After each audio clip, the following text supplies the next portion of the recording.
एक समय की बात है, एक शरारती बालक था। उसके माता पिता ने उसे बड़े लाड प्यार से पाला था, जिसके कारण उसका पढ़ाई में बिल्कुल मन नहीं लगता था। विद्यालय में उसके शिक्षक उससे बड़े परेशान रहते थे।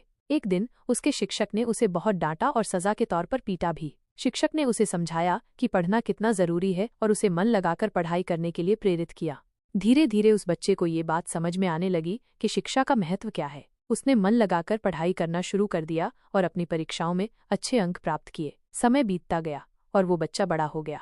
उसने अच्छी शिक्षा तो प्राप्त कर ली थी, लेकिन दुर्भाग्य से उसे कोई अच्छी नौकरी नहीं मिल रही थी। वो बहुत दुखी था। उसे समझ नहीं आ रहा था कि इतनी मेहनत और अच्छी पढ़ाई के बावजूद उसे नौकरी क्यों नहीं मिल रही है और भगवान उसे इतना कष्ट क्यों दे रहे हैं। परेशान होकर वो अपने बचपन के शिक्षक के पास गया और उन्हें अपनी सारी तकलीफ बताई। शिक्षक ने उसकी बात ध्यान से सुनी और फिर कहा, बेटा, क्या तुम्हें अपना बचपन याद है? जब मैंने तुम्हें पढ़ने के लिए डांटा और पीटा था तब तुम्हें कितना कष्ट हुआ था, लेकिन उसी कष्ट के कारण तो तुमने परीक्षा में सफलता प्राप्त की थी।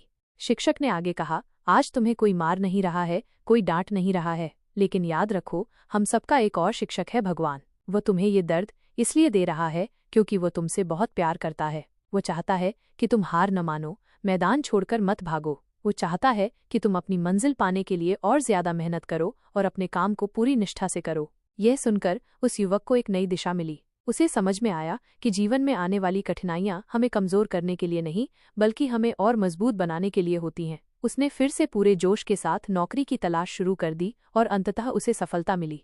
ये कहानी हमें सिखाती है कि जीवन में चुनौतियां आती रहेंगी, लेकिन हमें उनसे घबराना नहीं चाहिए। हर मुश्किल में एक सीख छिपी होती है और यदि हम प्रयास करते रहें तो अंततः सफलता जरूर मिलती है।